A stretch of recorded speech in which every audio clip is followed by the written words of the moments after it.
1848 में भिड़ेवाड़ा में लड़कियों के लिए पहला स्कूल खोला जाता है। जिस स्कूल में हम गए, यह स्कूल सभी के लिए खोला गया था। 21 साल के ज्योतिबा और 17 साल की सावित्री बाई फुले सगुनाबाई के साथ लड़कियों के लिए भारत का पहला ऐसा स्कूल खोलने में कामयाब होते हैं जिसे भारतीय चला रहे थे। आज से 174 साल पहले यहाँ वेदों और 1848 को है। यहाँ पे ज्योतिबा फुले और सावित्री बाई ने स्कूल बनाया था लड़कियों के लिए। ये आप ये कह रहे हैं कि ये बोर्ड बचा हुआ है, पर इसका तो कुछ करना चाहिए था।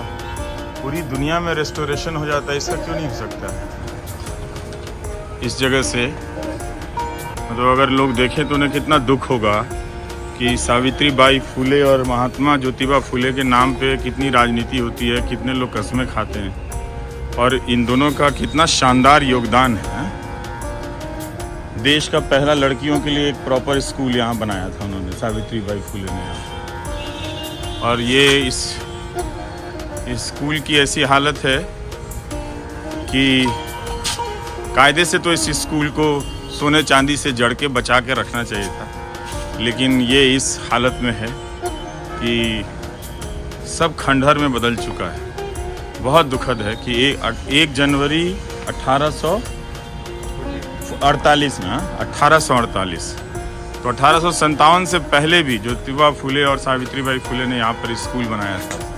इस जगह में अखबारों में पढ़ रहा था कि इसे राष्ट्रीय स्मारक बनाने के लिए तरह तरह के बयान दिए जाते हैं कि बनाया जाएगा, लेकिन दुकानदारों के साथ सहमति असहमति की बातें होती रहती हैं। लेकिन ऐसा भी क्या है कि दुकानें भी चलती रहती हैं और कोई बनाना चाहे तो ये इसे भी बना सकता था बिना दुकानों को हटाए हुए। तो वो हर चीज़ को दुनिया में इस तरह की पुरानी ऐतिहासिक इमारतों को संरक्षित किया गया है, तो ये क्यों नहीं किया जा सकता है? आप कल्पना कीजिए कि उस समय बिजली नहीं दौड़ रही है, बहुत सारी आज की सुविधाएं नहीं हैं, लेकिन उसमें से 2 शख्स ज्योतिबा फुले और सावित्री बाई फुले स्कूल कायम करते हैं कि लड़कियों को तालीम देनी है। और इस जगह पे ये स्कूल बनाया जाता है। हमने नहीं सोचा था कि इस स्कूल की ये हालत होगी। मुझे लगा कि कुछ ठीक ठाक शक्ल सूरत में ये स्कूल यहाँ मौजूद होगा, लेकिन आप देख रहे हैं कि किस तरह से ये बताने लायक नहीं है। मतलब ये शर्म आ रही है कि ये इमारत इस हाल में है। ये किसी के लिए भी शर्म की बात है। मुझे लगता है कि लोगों ने कम देखा है। लोगों को ये देखना चाहिए कि इस हालत में क्यों है और ऐसा क्या है कि हमारे पास इतने अच्छे अच्छे वास्तुकार हैं, शिल्पकार हैं और पैसे की कोई कमी नहीं है इस देश में। तो यहाँ पर इसी रूप में बिना ट्रैफिक को परेशान किए हुए भी इस स्कूल को बहुत आराम से संरक्षित किया जा सकता है, और दुनिया में लोगों ने किया भी है ऐसी इमारतों को। लेकिन ये वाकई देख के मुझे बहुत दुख हुआ कि मैं इस रूप में देखूंगा जिस स्कूल के बारे में इतिहास में इतना कुछ पढ़ाया जाता है, इतने दावे किए जाते हैं। और आप देखिए तो ये सीढ़ी देखकर आने का जो रास्ता है, बहुत ज़्यादा दुख हुआ है कि इस तरह से आएंगे और इस तरह से ये चीज़ें बनी होंगी और ये आने जाने का रास्ता है। मतलब ये पूरा बंद है। मतलब एक तरह से पूरा एक जो शानदार इतिहास है उससे भी तो आप वंचित रख रहे हैं, पूरे ज़माने को वंचित रख रहे हैं। जिस समुदाय ने प्रेरणा ली, जो सावित्री बाई फुले का नाम जपता है और उनकी प्रेरणा से उन्होंने इतिहास में समृद्धि की विकास यात्रा तय की है, वो बराबरी की बात करने के स्तर पर पहुँचे। इतना बड़ा बदलाव और इतने बड़े बदलाव के प्रतीक ये दोनों शख्स की बनाए हुए स्कूल की ये हालत है, तब जब देश की राजनीति में कभी कभी स्कूल मुद्दा भी बन जाता है। काश ऐसा नहीं होता, ऐसा हमें देखने को ना मिलता तो अच्छा होता। इसे इस रूप में तो बचा कर रखा ही जा सकता था कि देख के गर्व होता और लोगों को पता चलता कि इस स्कूल का संबंध किन चीज़ों से है।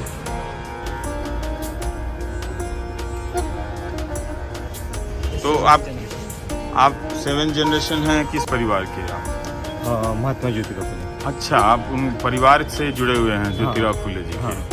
7 पीढ़ी पहले वो हुए तो आपका नाम? प्रशांत यतीश फुले. अच्छा, तो ये क्यों नहीं ये स्कूल की हालत आपने इसकी खोज की इस तरह से? हाँ, मैंने ये पूरा पहले देखा.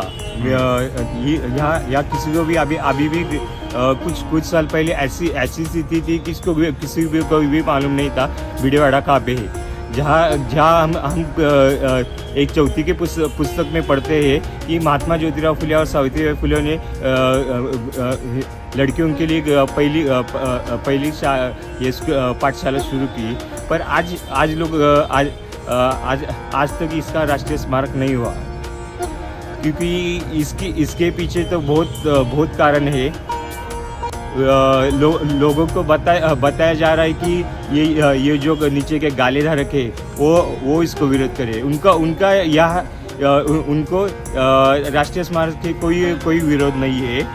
उनका कहना है हमारे बहुत पीढ़ों ने यहाँ दुकान चलाया है, हमारे को यही दुकान चाहिए. हमने अभी दूसरे यहाँ किया तो फिर से हमारे को पहले से स्टार्ट करना पड़ेगा पूरा बिजनेस.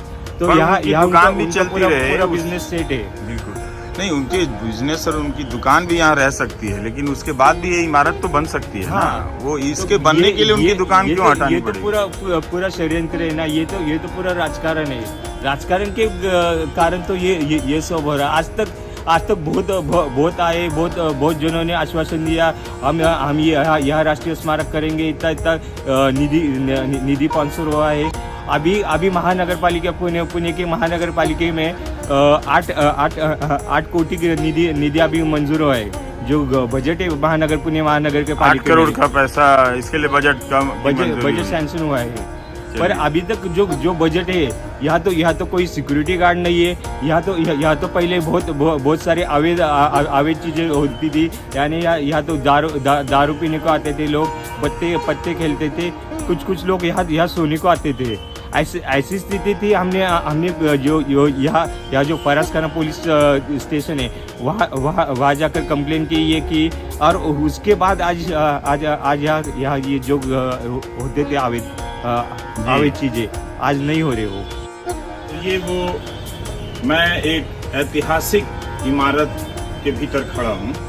इस इमारत का संबंध भारत में तालीम की क्रांति से, ऐसे समाज में क्रांति से है, इन लड़कियों की पढ़ाई से संबंधित क्रांति से है. जब उन्हें पढ़ने पर कई तरह की सामाजिक बंदिशें थी, उन बंदिशों को चुनौती देने का काम किया सावित्रीबाई फुले ने और महात्मा ज्योतिबा फुले ने. और 1 जनवरी 1848 को यहाँ पर वो स्कूल बनाते हैं. लेकिन बहुत दुख की बात है